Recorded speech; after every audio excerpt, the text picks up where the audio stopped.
The Golden Age of Piracy began in the mid-17th century. This period, which lasted until the late 1730s and saw thousands of pirate ships operating worldwide, invites us to explore how pirates managed to survive during those times. During that era, pirates were undoubtedly some of the most feared figures on the seas. Operating in regions such as the Atlantic, the Caribbean, and the Mediterranean, they lived by their own set of rules. However, surviving on the open seas was a tough job. Pirates had to deal with various challenges, such as harsh weather conditions and shortages of food and drinking water. Just imagine how difficult that must have been during stormy weather on the open seas. Pirates would try to keep warm by lighting small controlled fires in metal braziers or grates on the deck. These fires were typically fueled with wood or coal. However, lighting fires on a ship was highly dangerous since the vessels were made entirely of wood. Therefore, fires were only lit under calm and safe conditions. Imagine how difficult that would have been during stormy weather on the open seas. So how did pirates cope with these harsh weather conditions? Pirates, especially in cold climates, would layer several pieces of clothing to keep warm. Wool, a material that provided warmth even when wet, was a common choice. They also wore thick coats or capes, often referred to as sea coats, which offered protection against wind and cold, something many of us recognize from films. The lower deck of the ship, known as the hold, provided pirates with shelter from the wind and bad weather during cold conditions. Pirates would often sleep or rest here when they were off duty. They would hang their hammocks close to one another in the lower part of the ship, taking advantage of each other's body heat to stay warm. Pirates developed various strategies to survive on the open seas. Since the crew was composed of experienced sailors, they were skilled at navigating based on storm patterns and wind directions. While ship captains used sea charts and compasses to plot safe routes, unplanned adventures often led them into the arms of enemy fleets or into massive storms. One of the biggest challenges on the open sea was access to drinking water. Pirates usually carried barrels of fresh water on board, but these would run out quickly during long voyages. When water supplies dwindled, pirates used their sails to collect rainwater. However, this method wasn't always effective, and water shortages claimed the lives of many pirates. Even when sufficient fresh water was stored in wooden barrels, it would stagnate over time, becoming a breeding ground for bacteria. This made water preservation a critical challenge, driving pirates to seek safer and more reliable methods to secure their supply for long and perilous journeys. Pirates consumed a drink known as small beer, which typically had a very low alcohol content ranging between 1% and 2.5%. The low alcohol level ensured that the crew didn't remain perpetually intoxicated, but it was still sufficient to kill bacteria that formed in barrels and prevent the liquid from spoiling. Another drink heavily associated with pirates was rum. Whiskey was expensive and hard to come by, and gin wasn't as popular in earlier centuries. However, sugarcane was cultivated in large quantities across the Caribbean and surrounding regions, making rum abundant and inexpensive. Rum became the most accessible drink across the Americas and gave the crew a chance to relax and indulge during their off hours. Distilled from sugarcane in the Caribbean islands, rum was a strong alcoholic beverage that was frequently consumed to boost morale among pirates. To survive long periods at sea, pirates had to stock a variety of provisions. Most of these consisted of durable, long-lasting foods rather than fresh items. The diet of a pirate wasn't significantly different from that of other sailors of the time, except pirates weren't bound by rationing or limited supplies imposed by naval regulations. Early in their voyages, pirates could enjoy fresh dairy products, vegetables, meats, and fruits. However, as the journey progressed and fresh supplies began to spoil, they were forced to rely on preserved foods like everyone else. One of the primary food sources for pirates was dried meat and salted fish, which could last for extended periods. Salt was used to preserve both meat and fish, preventing them from rotting. While these provisions were essential sources of protein, their taste became unbearable after prolonged consumption. To extend the availability of fresh food, pirates would sometimes bring a small flock of chickens or a single milking cow aboard the ship. These animals were kept alive as long as possible to provide milk or eggs. When their feed ran out or it became impractical to keep them, the animals were slaughtered, providing the crew with a much appreciated source of fresh meat. One of a pirate's favorite places to resupply in the eastern Pacific Ocean was the Galapagos Islands. If you imagine this was because they enjoyed fresh fruit while lounging on endless beaches under the sun, you'd be gravely mistaken. The real reason was the giant tortoises.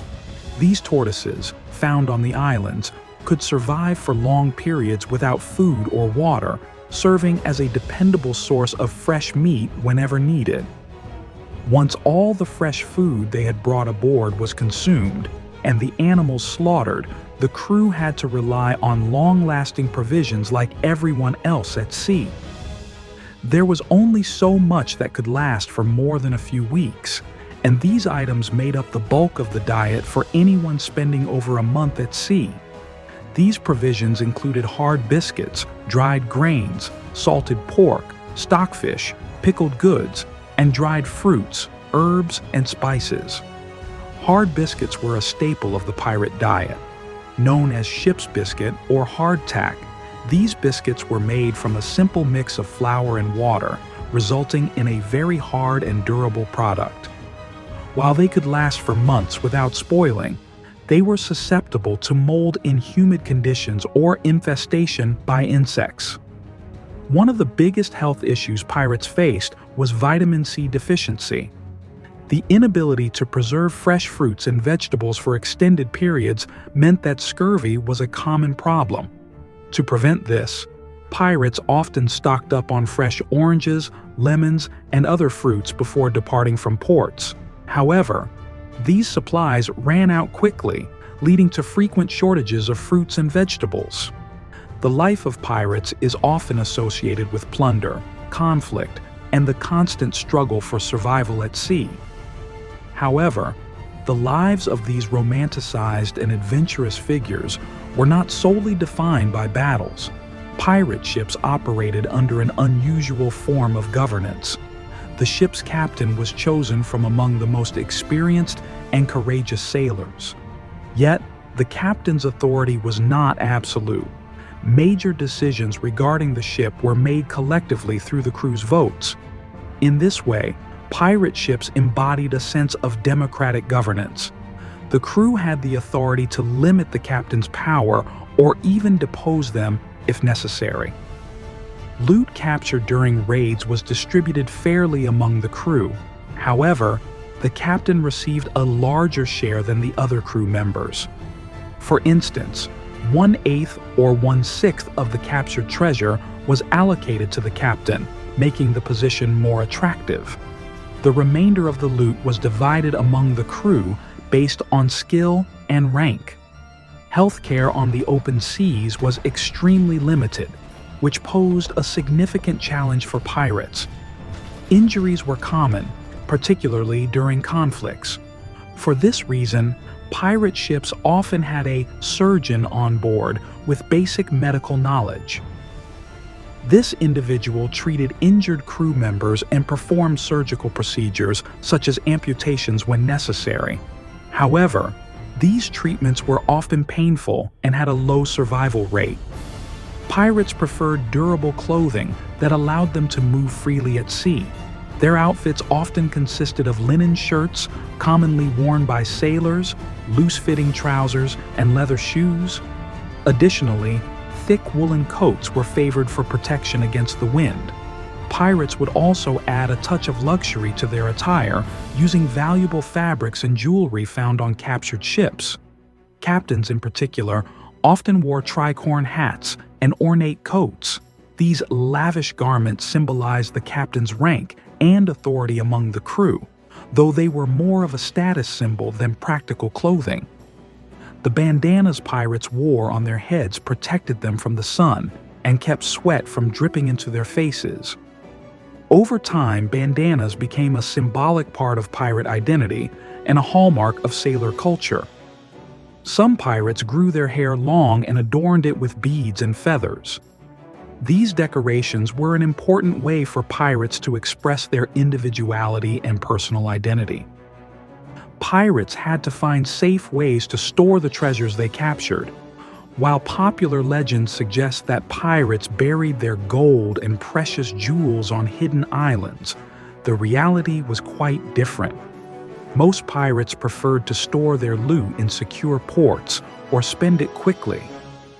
Ports like Port Royal in Jamaica and Tortuga in the Caribbean were hubs where pirates spent their plunder. These ports served as places for pirates to trade, indulge in entertainment, and enjoy their spoils. A significant portion of pirate loot was not gold or silver, but rather commercial goods such as fabrics, spices, tobacco, and sugar. These items provided pirates with a direct means of earning money.